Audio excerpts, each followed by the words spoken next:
Bonjour à tous, je suis très heureux de vous accueillir en direct dans un couvent d'exception construit dans les années 50. Nous sommes à Lille, chez les Dominicains, dans le couvent Saint-Thomas d'Aquin, où nous avons choisi ce matin de vivre la fin de notre carême sur la soif de vivre et bien sûr vivre la messe des rameaux et de la passion. Ça sera dans une dizaine de minutes. Mais d'abord, on va passer un petit temps ensemble. Frère Nicolas Tixier, bonjour. Bonjour David. C'est un plaisir d'être avec vous ce matin. Vous êtes prieur provincial des Dominicains de la province de France. Peut-être un mot sur cette architecture très étonnante de la pierre, de la brique. C'est ce qu'on appelle le brutalisme. Qu'est-ce qu'elle nous raconte et qu'est-ce qu'elle vous raconte, cette architecture? C'est bien un couvent du Nord. On est ici à Lille. Cette brique, elle est chaleureuse, elle invite à la convivialité. Et c'est un couvent dans lequel on est bien. On est bien pour prier, pour étudier, pour prêcher. Et c'est ce que nous allons faire tout à l'heure, notamment pendant la messe qui se prépare à l'extérieur, dans le cloître du couvent, messe des rameaux et de la passion. Soif de vivre, c'est donc la thématique de notre carême cette année, que nous concluons avec vous ce matin. Soif de vivre, qu'est-ce que ça vous inspire? Qu'est-ce que ça vous raconte? Ça me raconte ce que nous allons vivre pendant cette semaine. C'est-à-dire, on va retrouver justement la source à laquelle nous allons nous abreuver, le Christ lui-même. Et j'ai toujours l'impression, quand on entre dans la Semaine Sainte, qu'on plonge à la rencontre de cette source. Et j'attends ce moment, comme chaque année, avec beaucoup d'impatience, d'ardeur. Car le dimanche des rameaux ouvre la Semaine Sainte, qui se conclura par la grande fête de la résurrection, la fête de Pâques. Alors, soif de vivre, c'est pas évident en ce moment, dans un contexte pour l'Église compliqué, douloureux. Certains catholiques sont choqués par ces affaires d'abus, abus de pouvoir, abus spirituels et puis surtout abus sexuels qui sont révélés depuis plusieurs années. Comment vous retrouvez la soif de vivre dans ce contexte, frère Nicolas? C'est vrai, vous le décrivez bien, c'est un contexte qui est douloureux, d'abord pour les personnes qui ont souffert, évidemment, en premier lieu, mais pour toute l'Église. Moi, j'ai envie de dire que, justement, nous sommes invités à voir la source elle-même, nous sommes invités à nouveau à nous centrer sur le Christ lui-même. C'est lui d'abord qui compte, c'est lui qui nous convoque. Et ce que ces affaires d'abus nous ont révélé, c'est sans doute que beaucoup d'idoles, de personnages qui semblaient providentiels ne l'étaient pas tant que ça. Et nous sommes invités à nouveau à fixer notre attention sur le Christ lui-même. Ça veut dire qu'il faut se plonger dans les évangiles? C'est la source? Il faut revenir à la source. Il faut se plonger à la source. Il faut s'abreuver à nouveau à sa parole. Il faut prendre le temps d'être avec lui. Il faut se fixer sur lui, être avec lui. Voilà. Vous-même, frère Nicolas, en tant que provincial, vous êtes confronté à des affaires terribles. Je pense par exemple à l'affaire des frères Philippe, qui pendant 50 ans ont abusé sexuellement de femmes. Comment on va quand on doit gérer ces affaires-là? Je dirais que ça nous invite, au-delà du devoir qui est le nôtre, de faire la vérité, avec la conviction que la vérité nous rend libres et que nous avons un devoir de faire cette vérité. Donc ça, c'est une bonne chose? C'est une bonne chose, c'est nécessaire, c'est important, c'est central. Mais je crois que ça invite aussi, comme je le disais, à se centrer sur l'essentiel, sur le Christ lui-même. C'est là que je trouve, moi, en tout cas, la force de vivre et d'avancer. Et comment vous...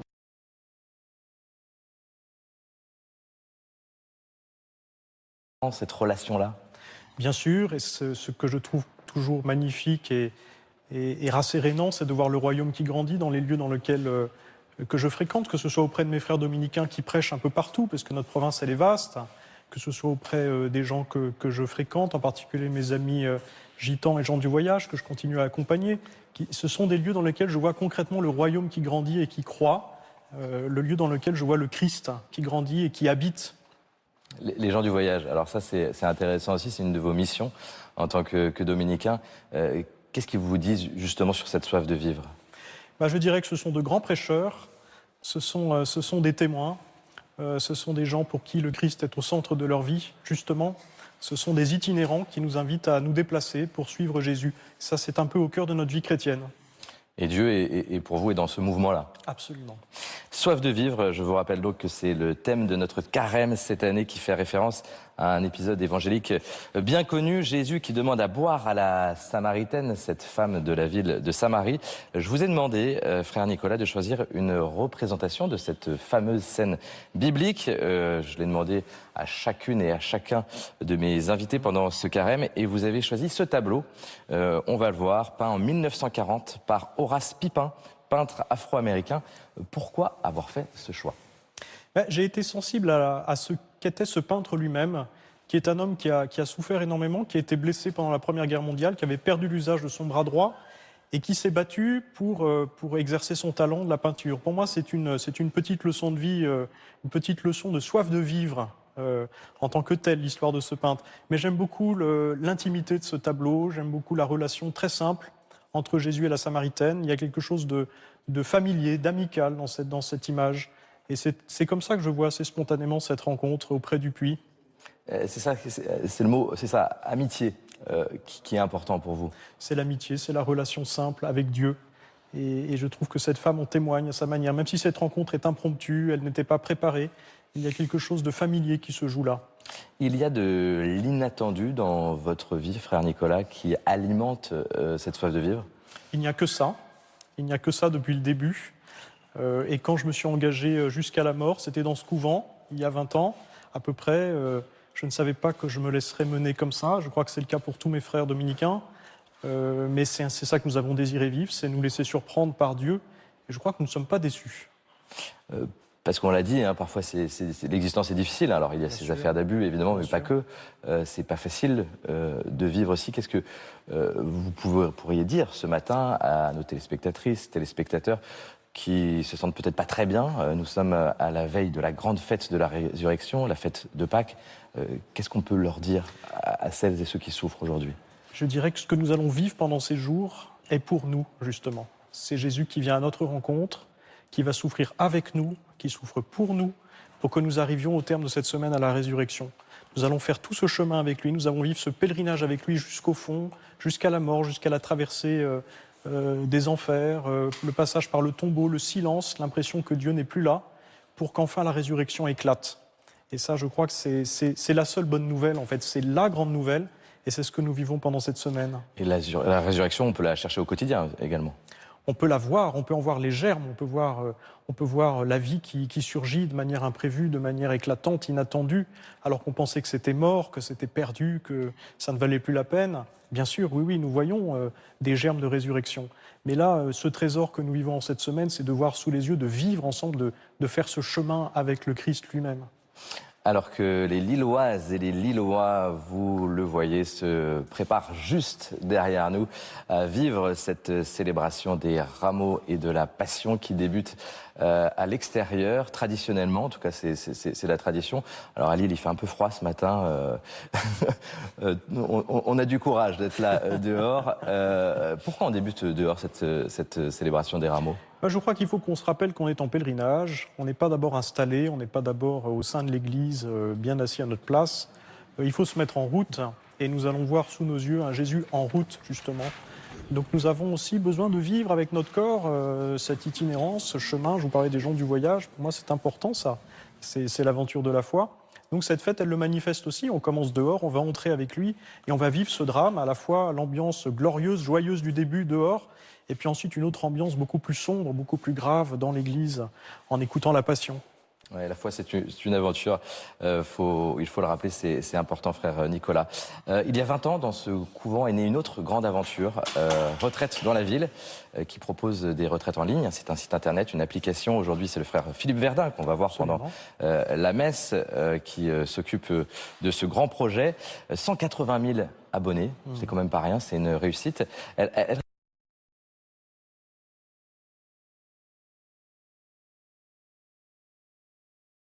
On a besoin de se nourrir, on a besoin d'apprendre, on a besoin d'écouter, d'entendre, de se mettre à l'école. Mais elle répond aussi à un besoin de communion, c'est-à-dire être relié. Pour beaucoup de personnes qui sont isolées, qui sont loin, pour lesquelles il n'est pas facile de se rendre à l'église, de se réunir comme chrétiens, eh bien, mystérieusement, il y a ce lien qui passe par Internet et c'est assez fabuleux. C'est assez fabuleux de voir que depuis tant d'années, eh bien, il y a une fidélité, il y a des gens qui sont là fidèles depuis 10 ans, 20 ans, et qu'une communauté est née finalement. Eh bien, nous pensons à ces personnes ce matin, et si nous sommes là sur France 2, sur le service public, c'est aussi pour être avec ces personnes qui ne peuvent pas se déplacer pour aller à la messe et vivre cette messe du dimanche des rameaux et de la Passion. Merci frère Nicolas d'avoir été avec nous. Nous allons évidemment vous retrouver parmi les concélébrants pour vivre cette messe des rameaux et de la Passion. Mais d'abord, comme d'habitude, je vous propose de rencontrer des frères et une fidèle qui ont préparé ce direct pour nous ce matin, ici à Lille, au couvent Saint-Thomas d'Aquin.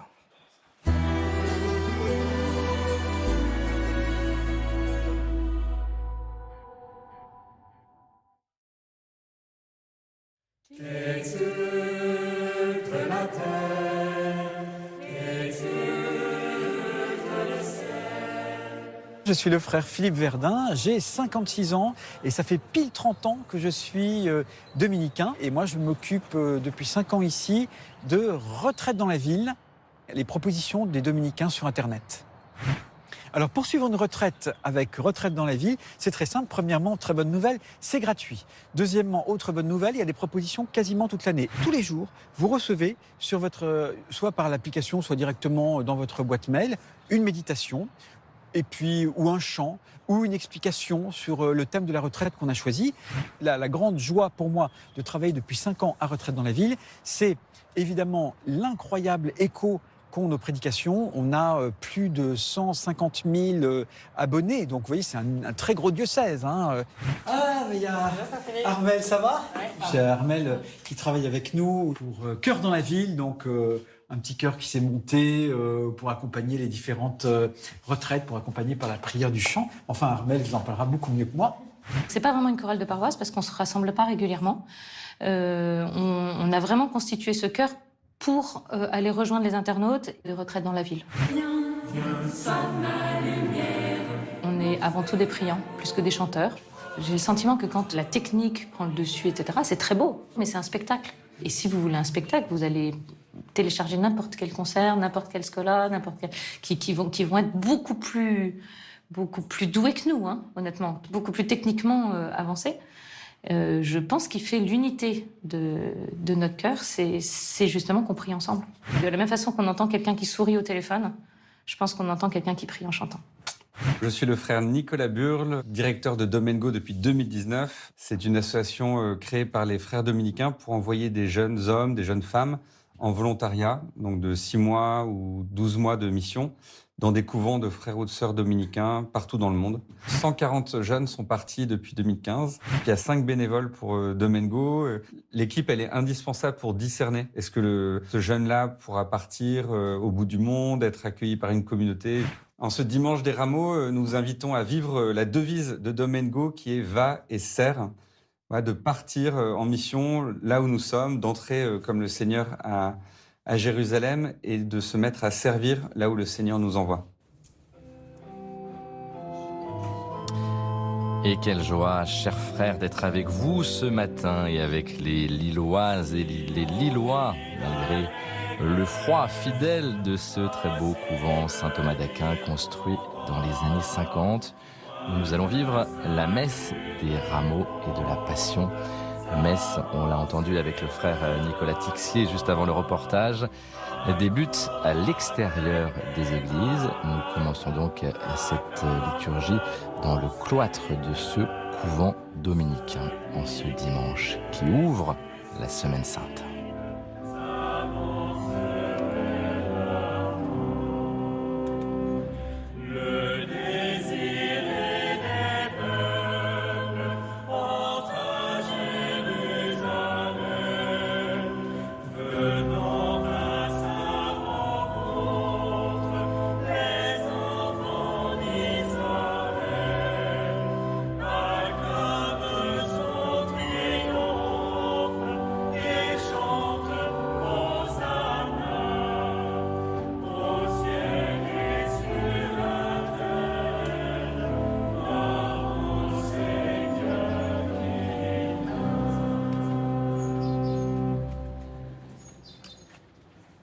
Au nom du Père et du Fils et du Saint-Esprit. Amen. La grâce de Jésus le Christ, notre Seigneur, l'amour de Dieu le Père et la communion de l'Esprit Saint soient toujours avec vous. Chers amis fidèles de notre couvent, chers amis téléspectateurs, amis retraitants de Carême dans la ville, nous sommes rassemblés par notre désir commun de suivre le Christ Jésus sur le chemin de sa passion. Peut-être avez-vous suivi cette année notre retraite de Carême pour vous préparer à Pâques. Certains d'entre vous sont probablement des fidèles de notre proposition depuis 10 ou même 20 ans. Cette semaine sainte qui s'ouvre est aussi le point d'orgue de ce bel anniversaire. Entrons tous ensemble dans cette messe des rameaux et de la Passion du Seigneur en étant vraiment présents au mystère célébré. Prions le Seigneur. Dieu éternel et tout-puissant, bénis et sanctifie ces rameaux, afin qu'en suivant dans l'allégresse le Christ notre Roi, nous puissions parvenir par lui jusqu'à la Jérusalem éternelle, lui qui vit et règne pour les siècles des siècles. Amen.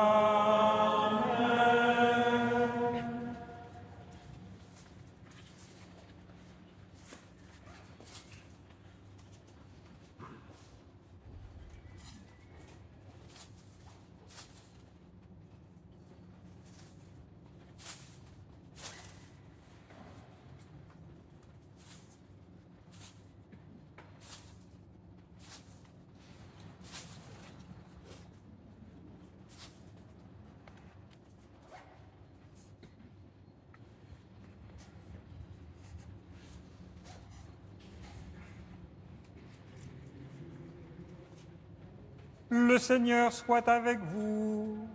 Et avec votre esprit. Évangile de Jésus-Christ selon saint Matthieu. Gloire à toi, Seigneur.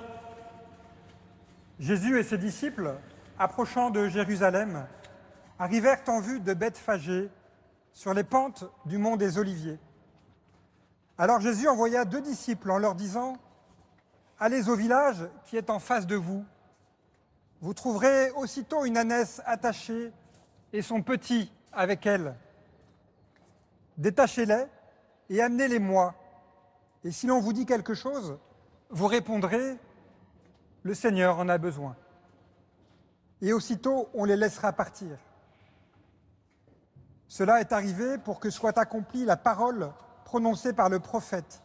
Dites à la fille de Sion: voici ton roi qui vient vers toi, plein de douceur, monté sur une ânesse et un petit âne, le petit d'une bête de somme. Les disciples partirent et firent ce que Jésus leur avait ordonné. Ils amenèrent l'ânesse et son petit, disposèrent sur eux leurs manteaux, et Jésus s'assit dessus. Dans la foule, la plupart étendirent leurs manteaux sur le chemin. D'autres coupaient des branches aux arbres et en jonchaient la route. Les foules qui marchaient devant Jésus et celles qui suivaient criaient: Hosanna au fils de David! Béni soit celui qui vient au nom du Seigneur! Hosanna au plus haut des cieux! Comme Jésus entrait à Jérusalem, toute la ville fut en proie à l'agitation et disait: qui est cet homme? Et les foules répondaient: c'est le prophète Jésus de Nazareth en Galilée. Acclamons la parole de Dieu.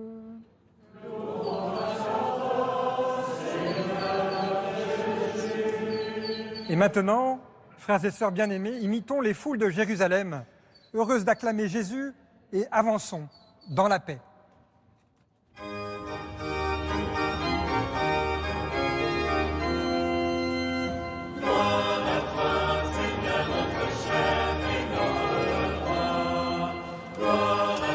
Et avec ces rameaux et les fidèles lilloises et lillois, nous nous mettons en marche maintenant vers l'église de ce couvent Saint-Thomas d'Aquin, couvent des Dominicains, comme la foule qui en son temps a acclamé Jésus lors de son entrée à Jérusalem.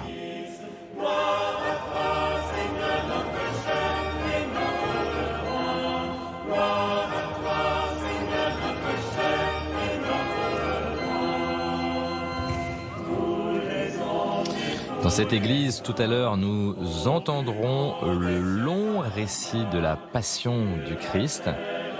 Et je suis très heureux de vous retrouver dans ce magnifique église, magnifique édifice Construite comme une tente de bédouin, vous le voyez, ce plafond à l'image de Dieu qui n'a pas de maison permanente, mais qui est toujours en mouvement dans nos vies.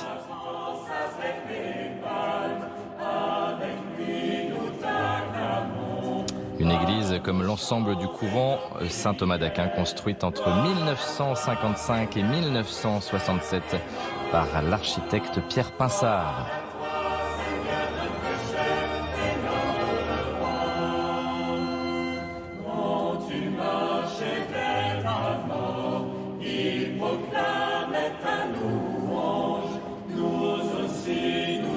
Et dans l'assemblée, les nombreux fidèles du couvent qui viennent de toute l'agglomération lilloise, une communauté dynamique et accueillante à l'image des habitants de cette belle région du Nord.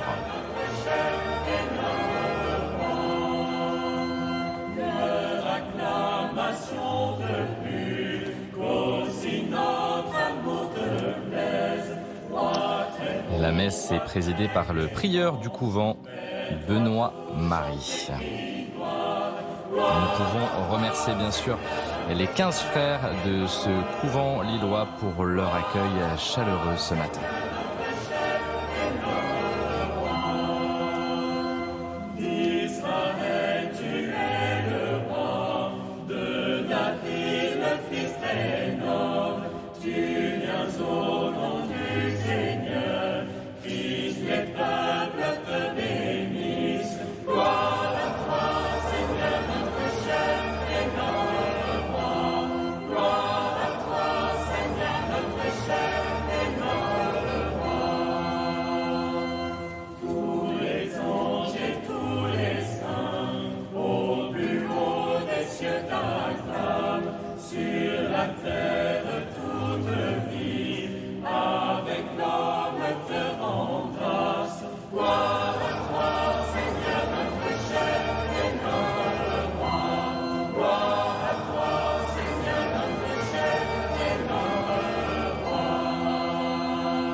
C'est Missao, l'organiste de ce couvent Saint-Thomas d'Aquin de Lille, et la chorale du couvent qui va animer cette célébration.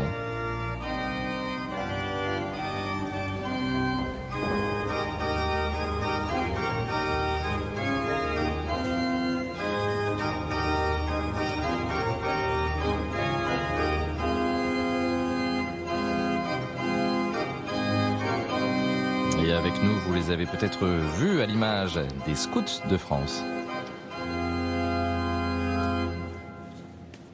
Prions le Seigneur. Dieu éternel et tout-puissant, pour donner au genre humain un exemple d'humilité, tu as voulu que notre Sauveur prenne chair et qu'il subisse la croix. Accorde-nous dans ta bonté d'accueillir le témoignage de sa force dans la souffrance et d'avoir part à sa résurrection. Lui qui vit et règne avec toi dans l'unité du Saint-Esprit, Dieu pour les siècles des siècles. Amen.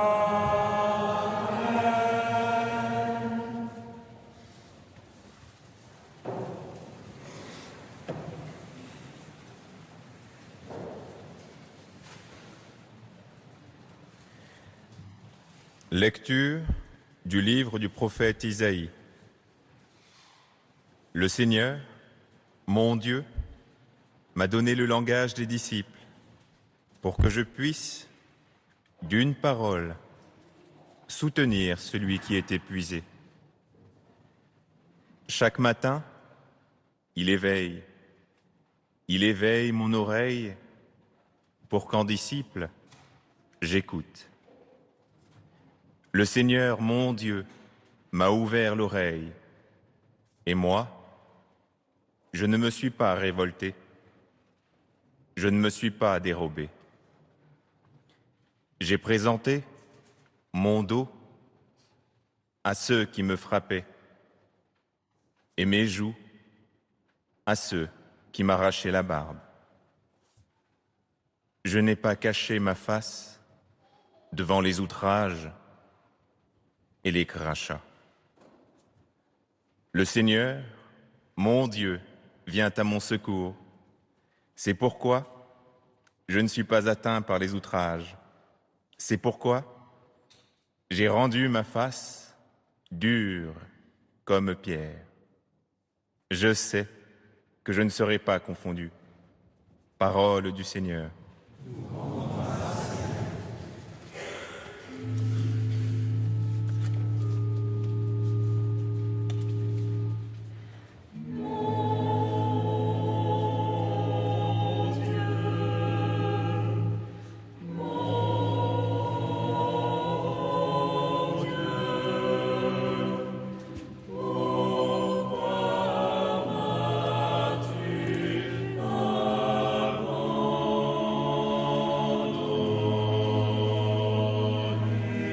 Prions avec le psaume 21.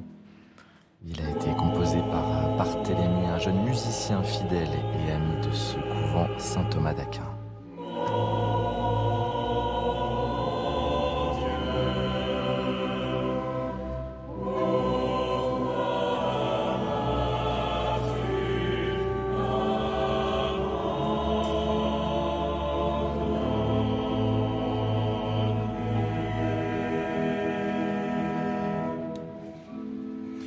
Tous ceux qui me voient me bafouent, ils ricanent et hochent la tête. Ils comptaient sur le Seigneur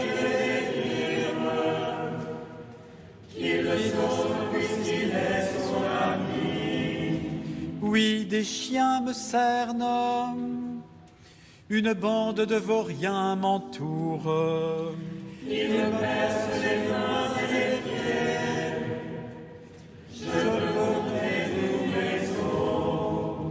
Ils partagent entre eux mes habits et tirent au sort mon vêtement.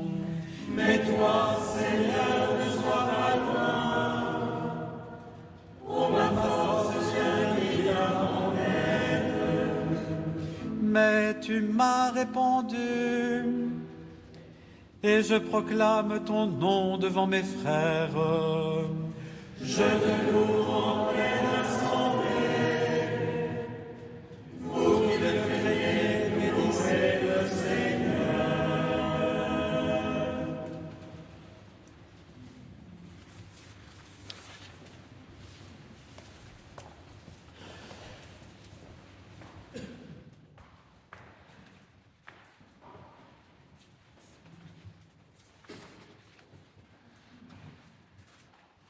Lecture de la lettre de saint Paul apôtre aux Philippiens.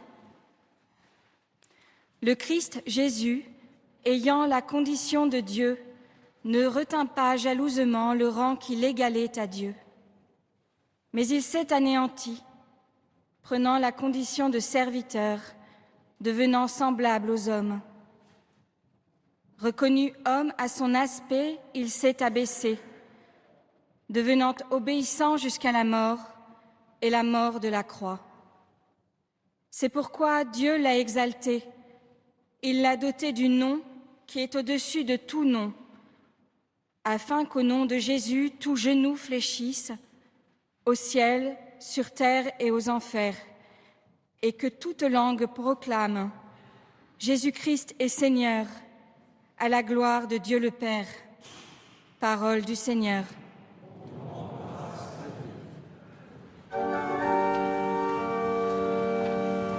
Tu es saint, tu es saint, fort, saint immortel, en pitié.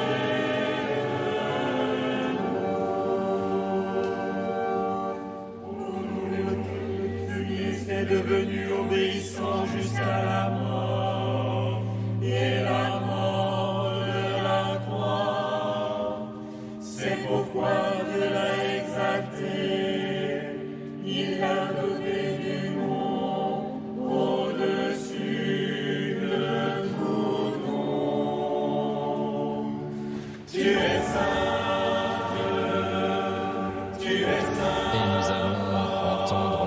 quelques instants le long récit de la Passion selon l'Évangile de Saint Matthieu.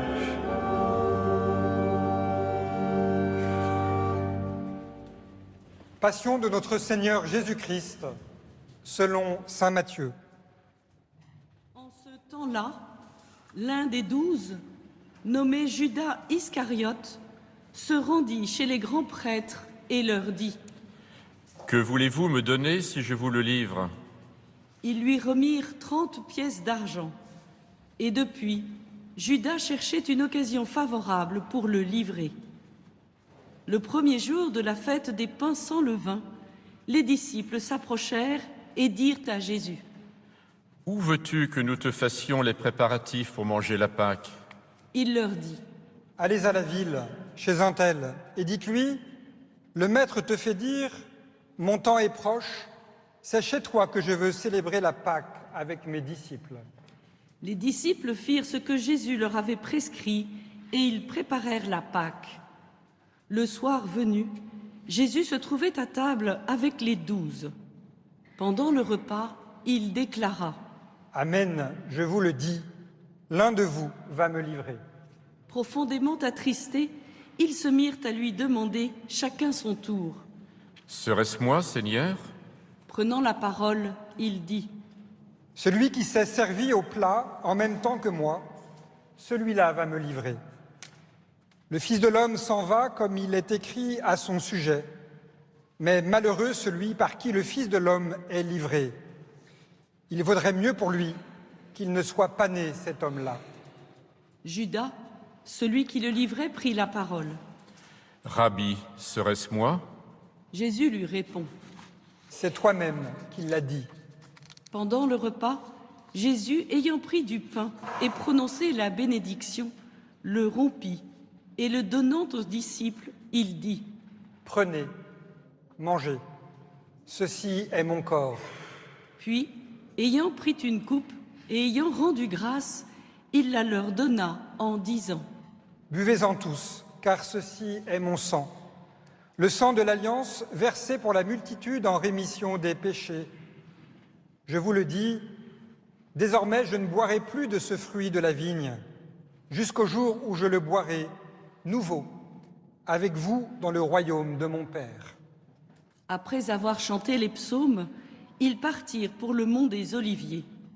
Alors Jésus leur dit : « Cette nuit, je serai pour vous tous une occasion de chute, car il est écrit : je frapperai le berger, et les brebis du troupeau seront dispersées.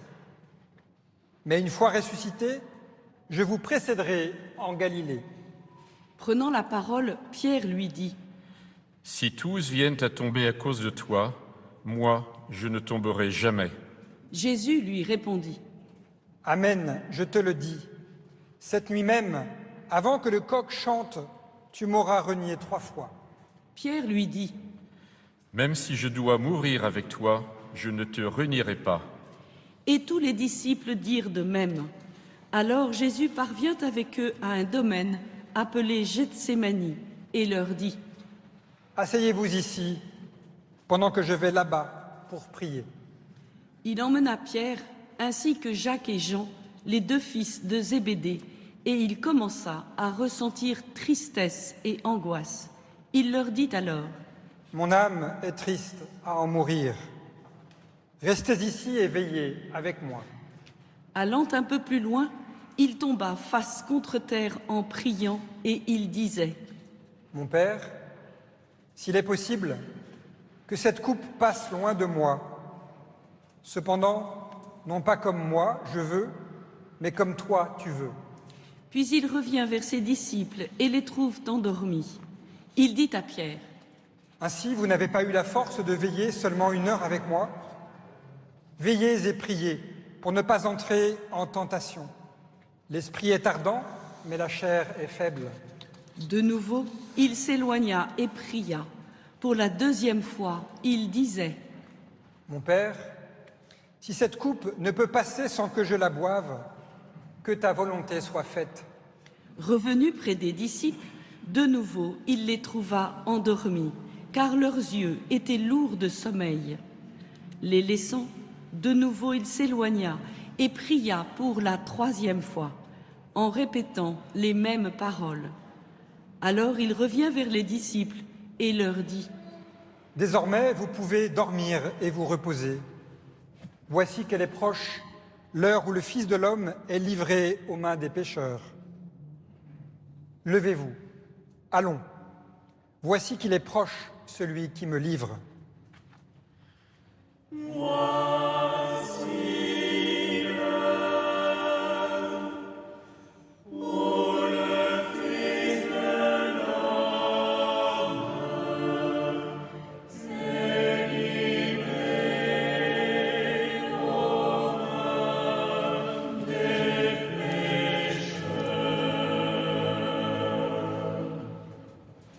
Jésus parlait encore lorsque Judas, l'un des 12, arriva, et avec lui une grande foule armée d'épées et de bâtons, envoyée par les grands prêtres et les anciens du peuple. Celui qui le livrait leur avait donné un signe. « Celui que j'embrasserai, c'est lui, arrêtez-le. » Aussitôt, s'approchant de Jésus, il lui dit : « Salut, Rabbi !» Et il l'embrassa. Jésus lui dit : « Mon ami, ce que tu es venu faire, fais-le. » Alors ils s'approchèrent, mirent la main sur Jésus et l'arrêtèrent. L'un de ceux qui étaient avec Jésus, portant la main à son épée, la tira, frappa le serviteur du grand prêtre et lui trancha l'oreille. Alors Jésus lui dit : « Rentre ton épée, car tous ceux qui prennent l'épée périront par l'épée. Crois-tu que je ne puisse faire appel à mon Père ? Il mettrait aussitôt à ma disposition plus de 12 légions d'anges. Mais alors, comment s'accompliraient les Écritures selon lesquelles il faut qu'il en soit ainsi ? » À ce moment-là, Jésus dit aux foules : « Suis-je donc un bandit pour que vous soyez venus vous saisir de moi avec des épées et des bâtons ? Chaque jour, dans le temple, j'étais assis en train d'enseigner et vous ne m'avez pas arrêté. » Mais tout cela est arrivé pour que s'accomplissent les écrits des prophètes. Alors, tous les disciples l'abandonnèrent et s'enfuirent. Ceux qui avaient arrêté Jésus l'emmenèrent devant Caïphe, le grand prêtre, chez qui s'étaient réunis les scribes et les anciens. Quant à Pierre, il le suivait à distance, jusqu'au palais du grand prêtre.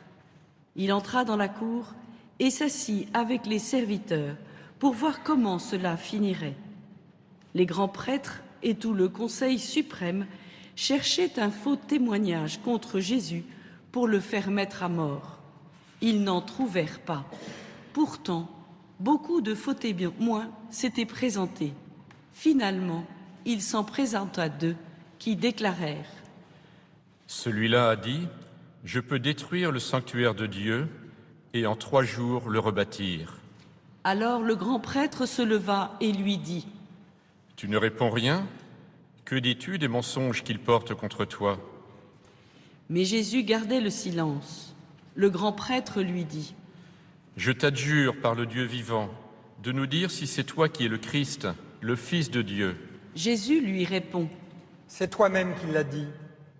En tout cas, je vous le déclare, désormais vous verrez le Fils de l'homme siéger à la droite du Tout-Puissant et venir sur les nuées du ciel. » Alors le grand prêtre déchira ses vêtements en disant : « Il a blasphémé.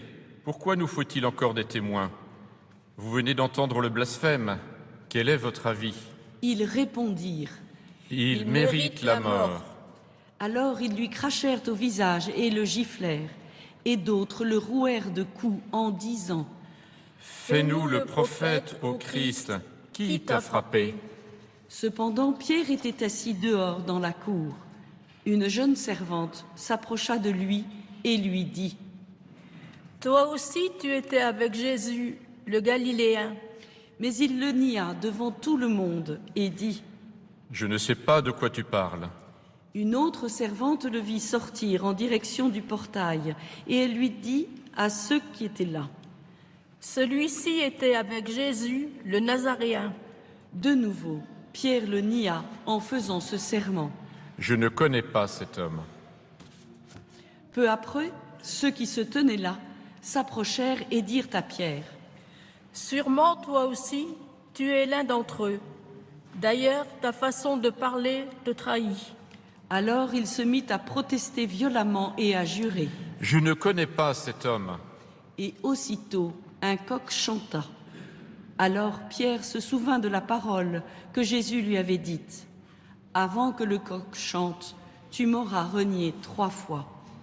Il sortit et dehors pleura amèrement.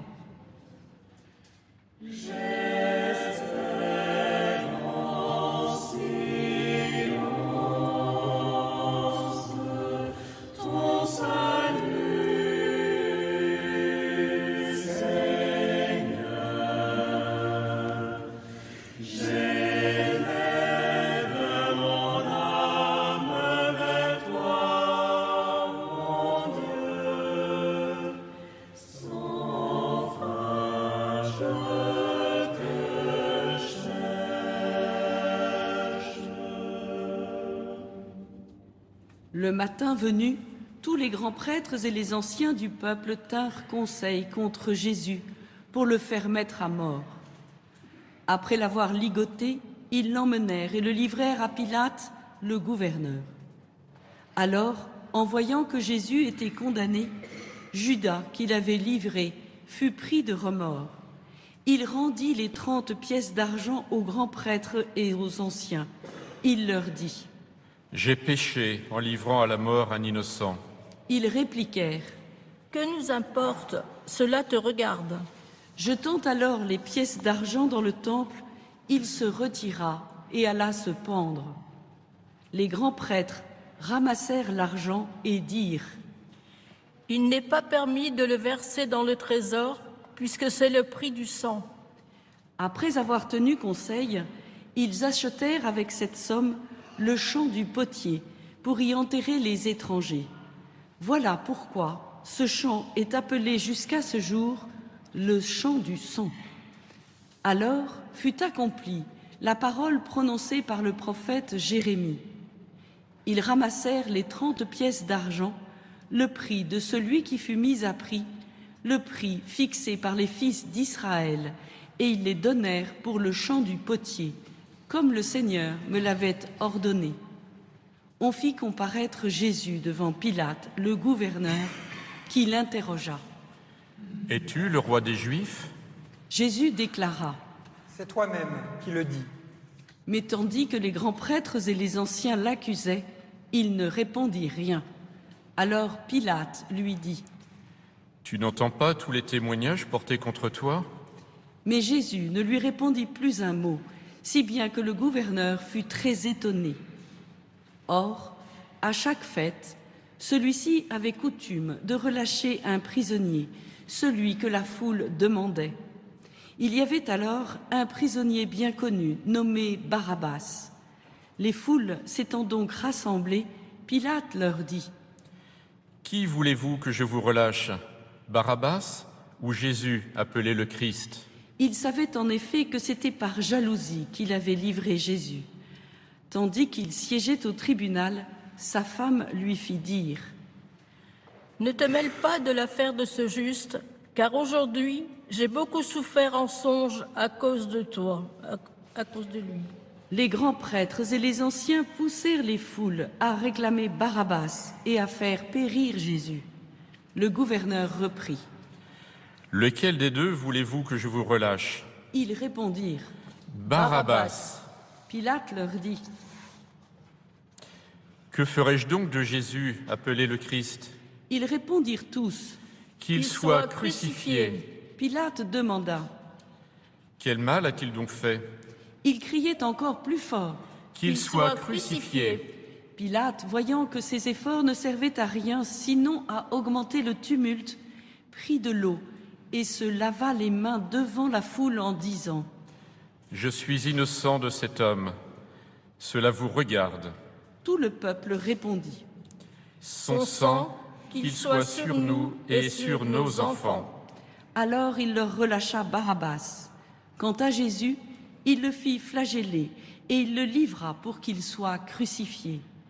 Alors les soldats du gouverneur emmenèrent Jésus dans la salle du prétoire et rassemblèrent autour de lui toute la garde. Ils lui enlevèrent ses vêtements et le couvrirent d'un manteau rouge. Puis, avec des épines, ils tressèrent une couronne et la posèrent sur sa tête. Ils lui mirent un roseau dans la main droite et pour se moquer de lui, ils s'agenouillaient devant lui en disant « Salut, roi des Juifs !» Et après avoir craché sur lui, ils prirent le roseau et ils le frappaient à la tête. Quand ils se furent bien moqués de lui, ils lui enlevèrent le manteau, lui remirent ses vêtements et l'emmenèrent pour le crucifier. En sortant, ils trouvèrent un nommé Simon, originaire de Cyrène, et ils le réquisitionnèrent pour porter la croix de Jésus. Arrivés en un lieu dit Golgotha, c'est-à-dire lieu du crâne ou calvaire, ils donnèrent à boire à Jésus du vin mêlé de fiel. Il en goûta, mais ne voulut pas boire. Après l'avoir crucifié, ils se partagèrent ses vêtements en tirant au sort, et il restait là, assis, à le garder. Au-dessus de sa tête, ils placèrent une inscription indiquant le motif de sa condamnation. Celui-ci est Jésus, le roi des Juifs. Alors, on crucifia avec lui 2 bandits, l'un à droite et l'autre à gauche. Les passants l'injuriaient en hochant la tête. Ils disaient « Toi qui détruis le sanctuaire et le rebâtis en 3 jours, sauve-toi toi-même, si tu es le Fils de Dieu, et descends de la croix. » De même, les grands prêtres se moquaient de lui avec les scribes et les anciens en disant « Il en a sauvé d'autres, il ne peut pas se sauver lui-même. Il est roi d'Israël, qu'il descende maintenant de la croix et nous croirons en lui. Il a mis sa confiance en Dieu, que Dieu le délivre maintenant, s'il l'aime, car il a dit « Je suis fils de Dieu ». Les bandits crucifiés avec lui l'insultaient de la même manière. À partir de la 6e heure, c'est-à-dire midi, l'obscurité se fit sur toute la terre jusqu'à la 9e heure. Vers la 9e heure, Jésus cria d'une voix forte « Élie, Élie, lema sabachthani » ce qui veut dire « Mon Dieu, pourquoi m'as-tu abandonné ?» L'ayant entendu, quelques-uns de ceux qui étaient là disaient « Le voilà qui appelle le prophète Élie. » Aussitôt, l'un d'eux courut prendre une éponge qu'il trempa dans une boisson vinaigrée. Il la mit au bout d'un roseau et il lui donna à boire.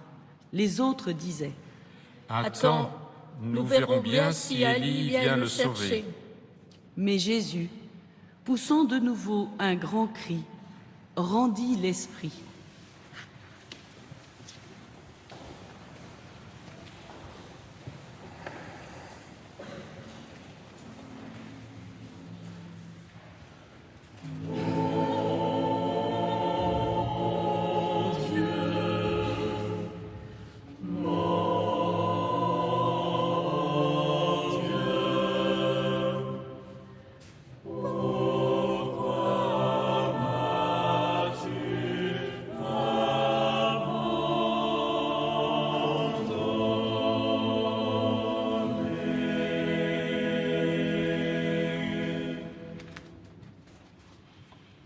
Et voici que le rideau du sanctuaire se déchira en 2, depuis le haut jusqu'en bas. La terre trembla et les rochers se fendirent, les tombeaux s'ouvrirent, les corps de nombreux saints qui étaient morts ressuscitèrent, et sortant des tombeaux après la résurrection de Jésus, ils entrèrent dans la ville sainte et ils se montrèrent à un grand nombre de gens. À la vue du tremblement de terre et de ces événements, le centurion et ceux qui, avec lui, gardaient Jésus, furent saisis d'une grande crainte et dirent « Vraiment, celui-ci était fils de Dieu. » Il y avait là de nombreuses femmes qui observaient de loin. Elles avaient suivi Jésus depuis la Galilée pour le servir. Parmi elles, se trouvait Marie-Madeleine, Marie, mère de Jacques et de Joseph, et la mère des fils de Zébédée. Comme il se faisait tard, arriva un homme riche, originaire d'Arimathie, qui s'appelait Joseph et qui était devenu lui aussi disciple de Jésus. Il alla trouver Pilate pour demander le corps de Jésus. Alors Pilate ordonna qu'on le lui remette.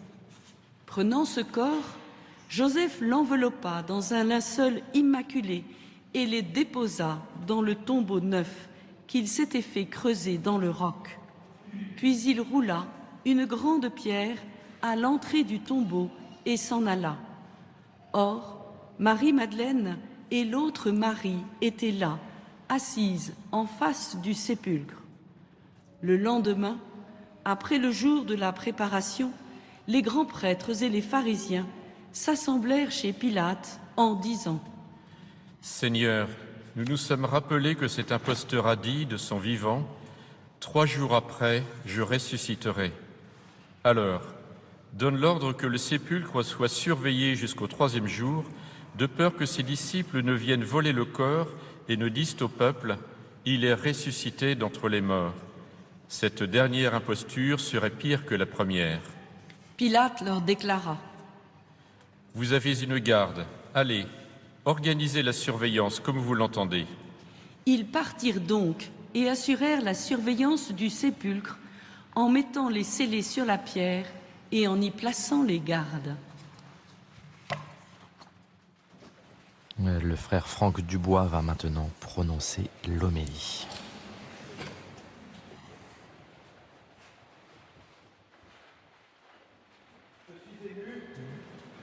De célébrer cette fête ici. Devant cet autel, j'ai fait mes premiers pas dans la vie religieuse. Dans les mains de mon provincial, j'ai promis obéissance jusqu'à la mort. J'ai célébré ici les funérailles du petit David, 4 ans, mort dans l'incendie de son camp Rome. J'ai béni de jeunes volontaires Domengo prêts à partir aux 4 coins du monde. J'ai baptisé des enfants. J'ai même lancé le compte à rebours pour la chasse aux œufs dans le jardin un matin de Pâques. Mais toujours je me suis dit, même si ici je suis haut, je ne suis pas le plus haut. La croix domine. Si ce crucifix pouvait parler, il raconterait la vie, la mort qui se sont croisés ici. Il dirait les visages, là, vos visages, tour à tour attentifs, réjouis, baignés de larmes, ou même absents pendant les longs mois de pandémie. La croix veille, et elle sera là encore quand je ne serai plus là, parce qu'elle est plantée profond.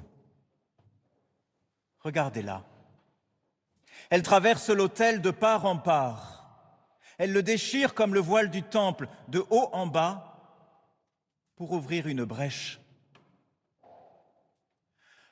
En visitant cette église, les enfants comprennent. On leur demande à quoi ressemble l'autel. Ils répondent à une table, bien sûr. C'est vrai. On fait mémoire ici du dernier repas de Jésus et de ses amis.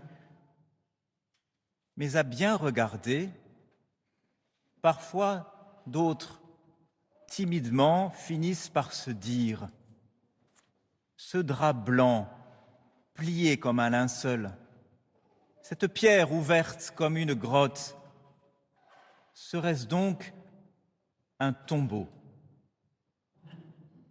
Les enfants comprennent qu'on célèbre ici chaque jour la rencontre de la table et de la tombe, le repas et le trépas, la vie et la mort. Et sur la nappe ou le linceul, le corps disparu du crucifié, le corps retrouvé du glorifié. La croix, à sa manière, traverse tout cela, sublime trait d'union qui perce et qui unit et qui pointe toujours plus haut. Voyez, de là où vous êtes, le regard se prolonge derrière la croix et vient se ficher sur l'étrange tapisserie et sa drôle de couronne. Jésus, lié à la colonne, flagellé, pro mundi vita, pour la vie du monde. La croix cache et révèle, comme un soleil criblé d'épines, un roi couronné d'amertume. Puis, le regard des enfants se perd dans l'espace criblé de lumière. Cette église est pleine de vide. Elle est pleine de silence. Et au cœur de ce grand espace, la croix semble perdue. Jésus était bien solitaire au jour d'agonie. Pas de frères pour lui chanter les psaumes, pas de femmes pour lui oindre les plaies. Mais nous, là, en bas, qui voudrions qu'il descende, qu'il se sauve, qu'il esquive la mort, qu'il passe outre la souffrance. Nous voudrions la table, mais pas la tombe, la vie, mais sans la mort. Puisque nous savons qu'il nous ouvre le chemin, nous aimerions bien plutôt qu'il ne passât pas par là, et surtout pas par ce cri « Mon Dieu, pourquoi m'as-tu abandonné ?» Il nous coûte cet appel parce qu'on le reconnaît. On l'a entendu 1000 fois dans les drames qui déferlent sur le monde. On l'a vu crier par les morts de la guerre. On l'a entendu dans les famines, vociférer par les martyrs tués au nom de leur foi et les migrants noyés avant d'avoir vu terre. Et ce cri fut le nôtre près du cercueil d'un gamin de 4 ans, d'un époux parti trop vite, d'un frère qu'on chérissait, ou simplement un jour où, ne voyant de l'Église que la tombe, que le vide, notre prière nous revenait en écho. Pourtant, cette même croix solitaire, douloureuse, qui déchire la pierre, nous assigne définitivement à chacun notre place. À chaque Eucharistie, elle nous élève, en portant nos regards là où le Christ en agonie ne peut plus regarder, puisque c'est vers la terre qu'il incline la tête. C'est vers le ciel que nous tournerons la nôtre. Et tel le centurion, voyant dans la couronne le soleil éternel que le ciel voilait, dans les mains transpercées, une immortelle étreinte avec l'humanité, tel le centurion. Nous voici, frères et sœurs, à chaque messe. C'est à nous d'être au ciel, puisqu'on l'emmène en terre. C'est à nous de prêter nos voix au Verbe qui se tait. Vraiment, celui-ci était le Fils de Dieu, et nous en sommes les frères.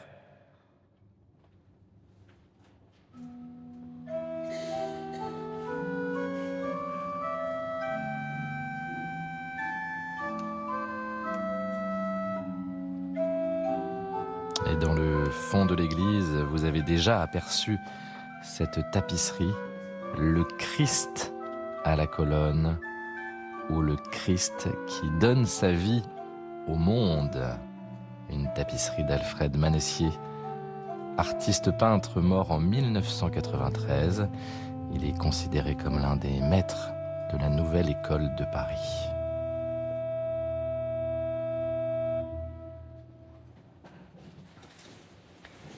Je crois en Dieu, le Père Tout-Puissant, Créateur du ciel et de la terre, et en Jésus-Christ, son Fils unique, notre Seigneur, qui a été conçu du Saint-Esprit, est né de la Vierge Marie, a souffert sous Ponce Pilate, a été crucifié, est mort et a été enseveli, est descendu aux enfers, le troisième jour de la ressuscité des morts, est monté aux cieux, est assis à la droite de Dieu, le Père puissant, d'où il viendra juger les vivants et les morts.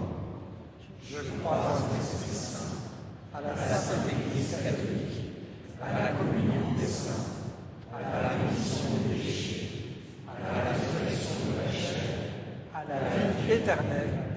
Amen.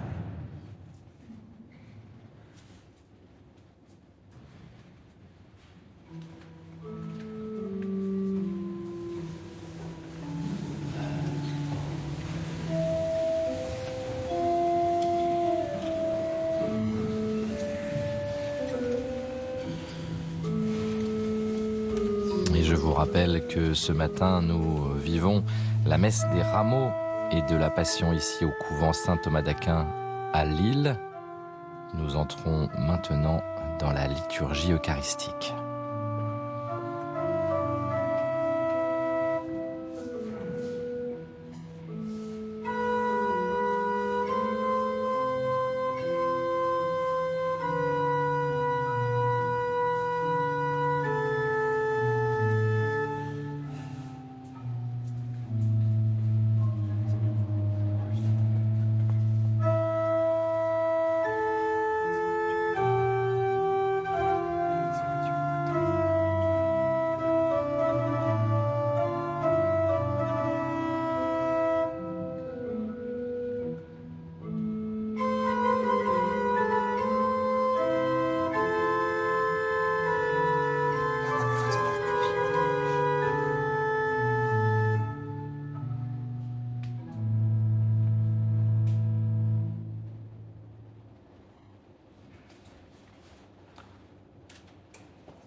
Priez, frères et sœurs, que mon sacrifice, qui est aussi le vôtre, soit agréable à Dieu le Père Tout-Puissant. Que le Seigneur reçoive de vos mains ce sacrifice, à la louange et à la gloire, pour notre bien et celui de toute l'Église. Par la passion de ton Fils unique, nous te prions, Seigneur. Ne tarde pas à nous réconcilier avec toi. Et même si nos œuvres ne méritent pas ton pardon, nous comptons sur ta miséricorde pour le recevoir, grâce à l'unique sacrifice de Christ, lui qui vit et règne pour les siècles des siècles. Amen.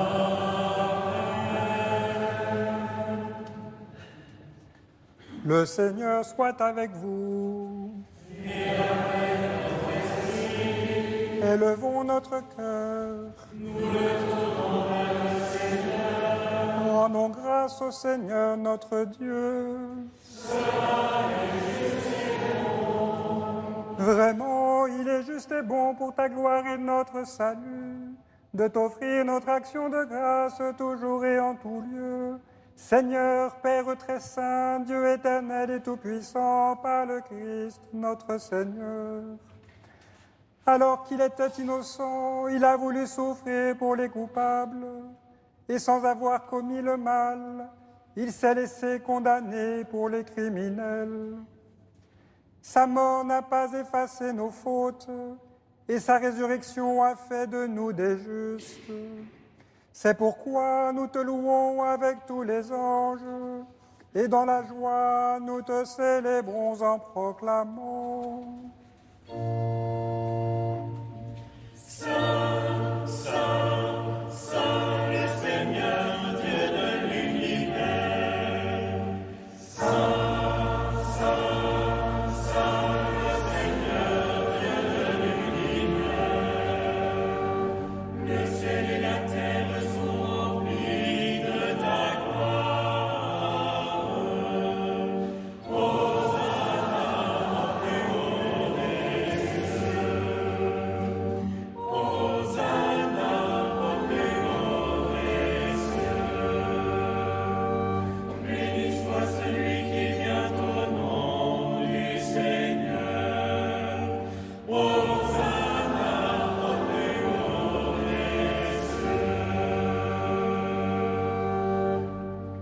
toi qui es vraiment saint, toi qui es la source de toute sainteté. Dieu notre Père, nous voici rassemblés devant toi, et dans la communion de toute l'Église, nous célébrons le jour où le Christ est ressuscité d'entre les morts. Par lui que tu as élevé à ta droite, nous te prions. Sanctifie ces offrandes en répandant sur elles ton esprit, qu'elles deviennent pour nous le corps et le sang de Jésus le Christ, notre Seigneur.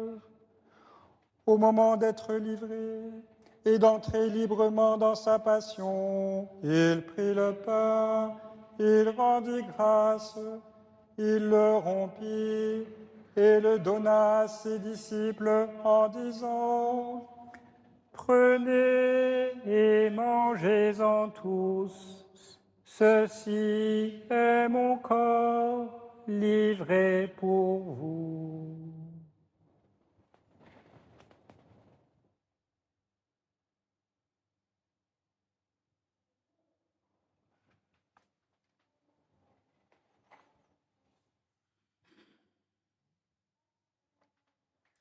De même, après le repas, il prit la coupe. De nouveau, il rendit grâce et la donna à ses disciples en disant: Prenez et buvez-en tous, car ceci est la coupe de mon sang, le sang de l'alliance nouvelle et éternelle, qui sera versé pour vous et pour la multitude, en rémission des péchés. Vous ferez cela en mémoire de moi.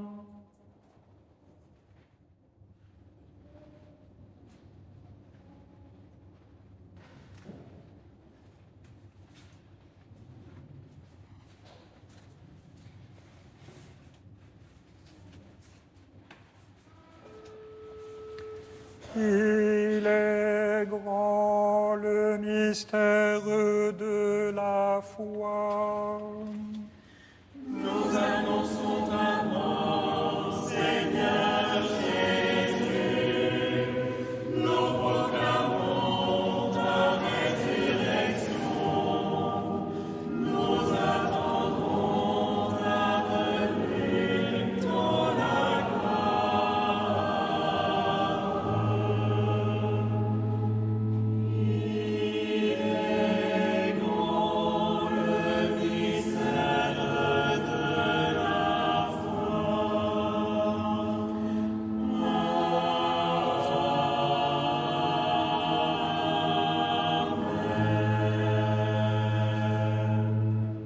En faisant ainsi mémoire de la mort et de la résurrection de ton Fils, nous t'offrons, Seigneur, le pain de la vie et la coupe du salut, et nous te rendons grâce, car tu nous as estimés dignes de nous tenir devant toi pour te servir.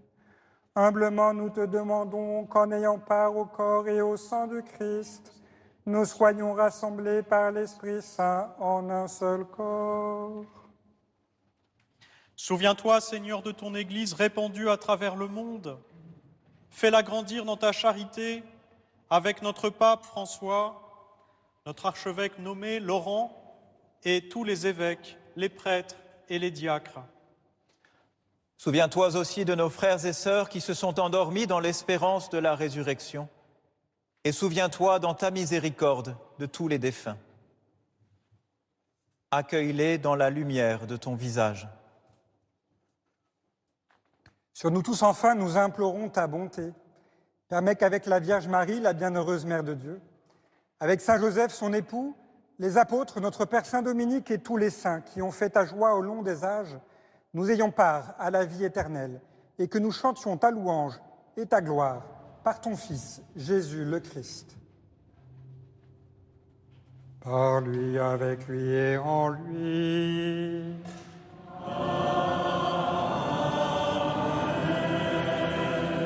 À toi, Dieu le Père Tout-Puissant, dans l'unité du Saint-Esprit.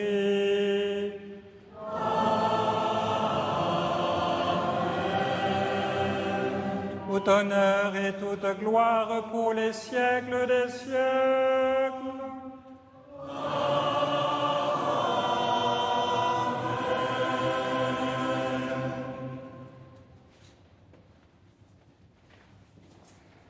Comme nous l'avons appris du Sauveur et selon son commandement, nous osons dire « Notre Père, qui es aux cieux, que ton nom soit sanctifié, que ton règne vienne, que ta volonté soit faite sur la terre comme au ciel. Donne-nous aujourd'hui notre pain de ce jour.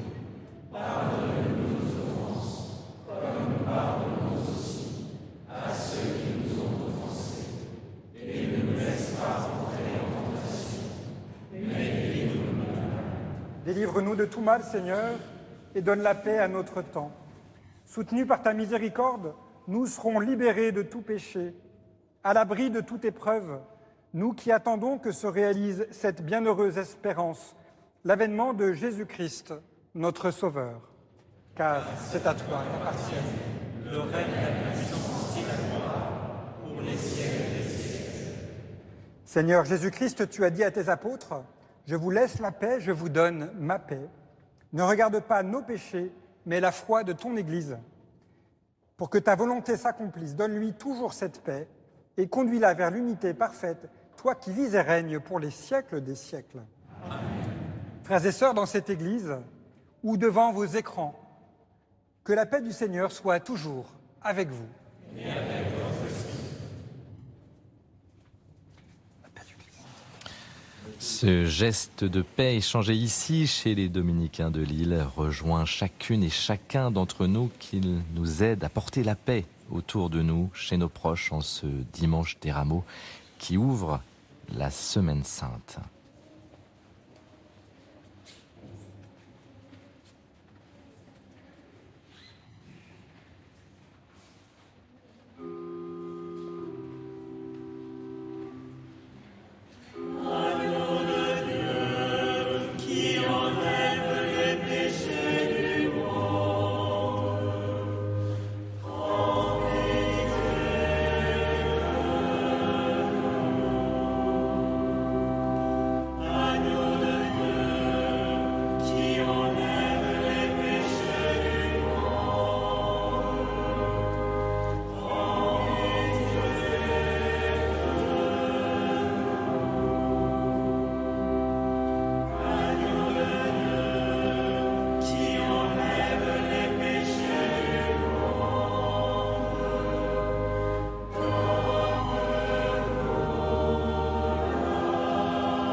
Voici l'agneau de Dieu, voici celui qui enlève les péchés du monde.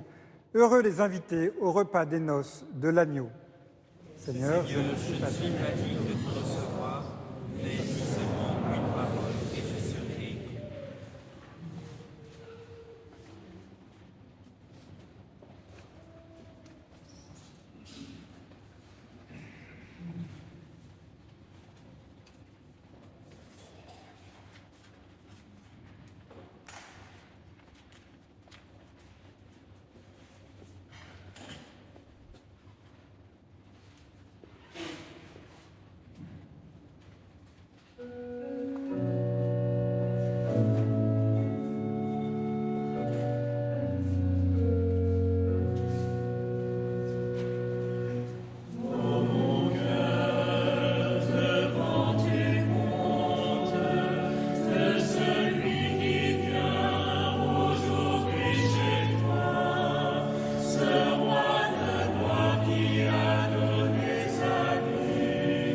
Pour te nourrir de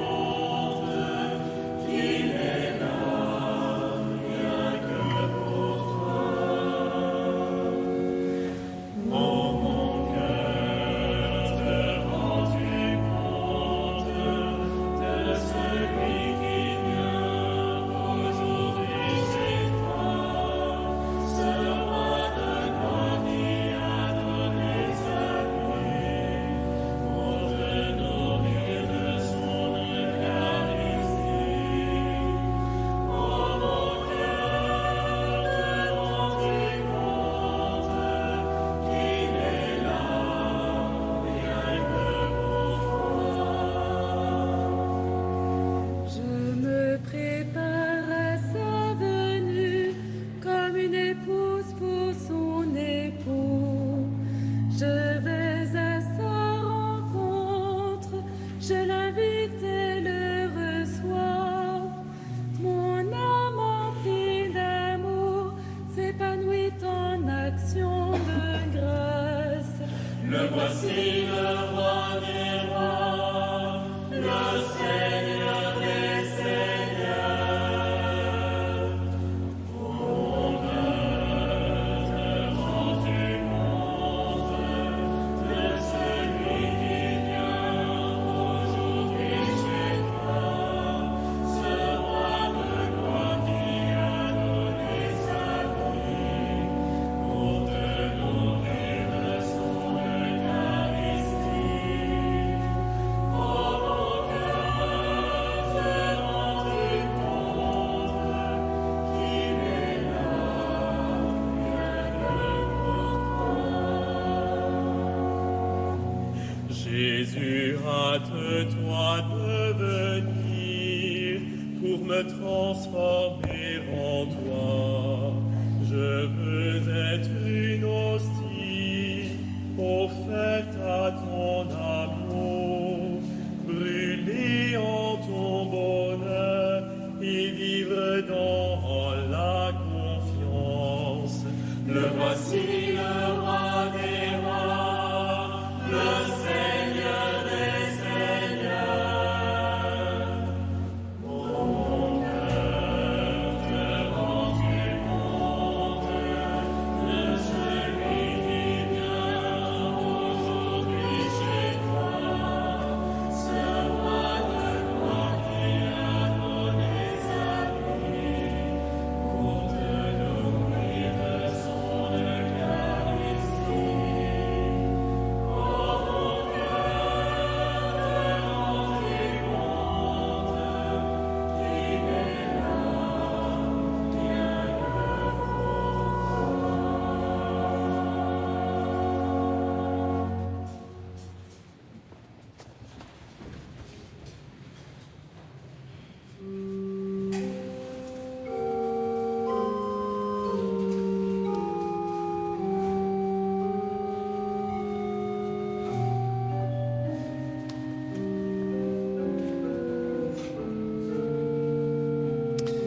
Ici, au couvent dominicain de Lille, en ce dimanche des Rameaux qui ouvre la Semaine Sainte à quelques jours de Pâques, la grande fête de la résurrection, je vous propose de méditer avec un frère du couvent, Rémi Valéjo. Lorsque je me découvre moi-même, lorsque nous nous découvrons tous aujourd'hui nus, démunis et fuyant face à l'adversité, sans rien pour envisager un avenir incertain. Il nous faut certes consentir à cette épreuve, mais aussi et surtout apprendre face au mystère de la croix à faire de notre avenir, la résurrection, une bonne nouvelle.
Prions le Seigneur. Rassasiés par ce don sacré, nous te supplions, Seigneur, humblement. Toi qui nous as donné, dans la mort de ton Fils, d'espérer les biens auxquels nous croyons, donne-nous par sa résurrection de parvenir au but vers lequel nous tendons. Par le Christ notre Seigneur.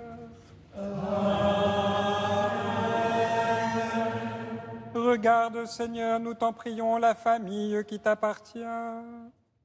C'est pour elle que Jésus le Christ, notre Seigneur, n'hésita pas à se livrer aux mains des méchants et à subir le supplice de la croix.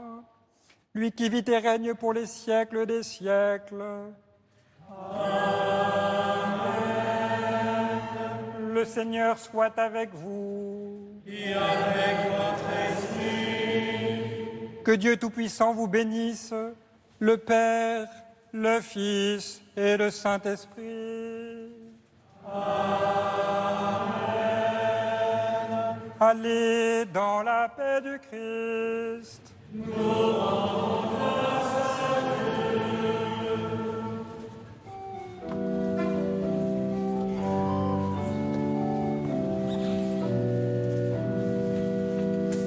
À toi notre louange, à toi nos chants de joie, nous t'acclamons, tu es Seigneur.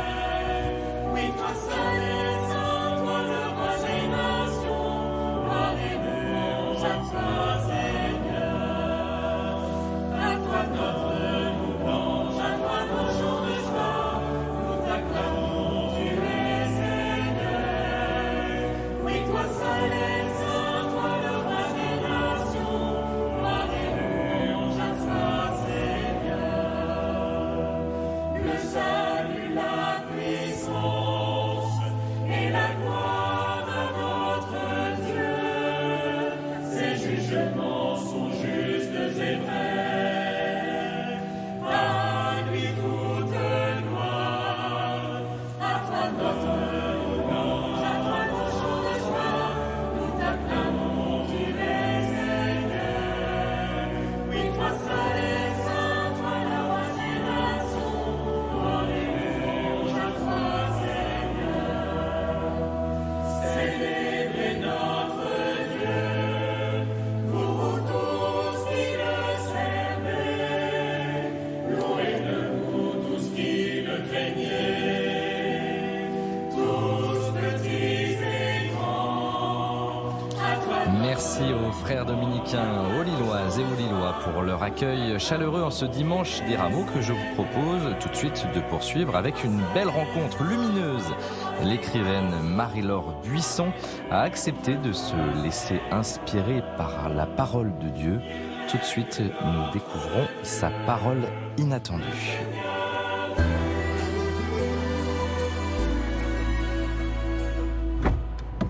Bonjour.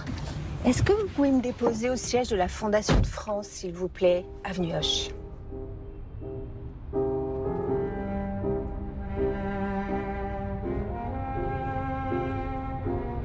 Cette phrase me touche parce que le langage des disciples, dans le fond, c'est le langage de l'amour. Et je crois que Dieu a placé en chacun de nous le pouvoir de dispenser l'amour, le pouvoir de parler le langage de l'amour. Je crois que nous avons tous ceci au fond de nous et que c'est à nous de bien vouloir un jour se dire qu'il va falloir parler ce langage, faire du bien autour de soi et s'occuper de son prochain. On a tous cette capacité en nous. Moi, j'ai eu l'occasion dans ma carrière professionnelle de travailler pour un grand groupe international qui consacrait un certain nombre d'actions de mécénat à des populations très en souffrance. Et vous voyez, dans la souffrance, dans la tristesse, on peut toujours rencontrer quelqu'un qui va vous tendre la main parce que cette personne va vous parler ce langage de l'amour. Et cette personne va vous sauver ou va faire en sorte d'améliorer votre vie. Et ça m'a beaucoup touchée. Ça m'a beaucoup empli de joie. Et ça a donné du sens à ma vie, donné du sens à mon métier. La vie moderne, la vie très matérialiste nous pousse vers le cynisme et nous éloigne du sacré. Or, je crois que nous avons tous besoin de sacré si on veut s'élever un peu. Et je pense que le fait de donner du sens à son métier, eh bien, ça vous rapproche du sacré. Et donc, tout ceci m'a donné beaucoup de joie, donné beaucoup de sens à ma vie. On arrive à la Fondation de France, là où j'ai abrité ma fondation pour les blessés de guerre et pour les peuples opprimés. Voilà. Bah, je vous remercie beaucoup pour ce bon moment profond passé avec vous. Et puis je vous souhaite surtout un très bon dimanche. Au revoir.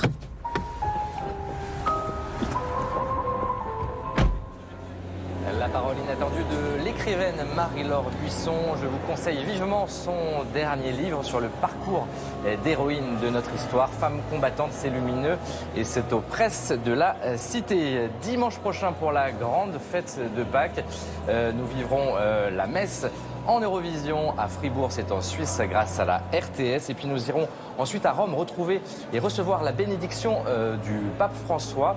Bénédiction Urbi et Orbi, le pape que nous espérons en forme. Et puis à 12h20, ne ratez pas notre documentaire exceptionnel pour Pâques. Regardez cet avant-goût. Depuis le XIe siècle, un peuple de pierre couvre les murs de nos églises et de nos cathédrales, portant un message fort à destination des fidèles. Nous avons lieu d'espérer parce que Dieu triche souvent pour faire pencher l'âme du côté du bien. Des créatures fabuleuses, mais aussi des démons, ont progressivement peuplé les façades et les hauteurs. De Notre-Dame de Paris aux plus célèbres cathédrales, nous vous proposons un étonnant voyage au pays du peuple de pierre.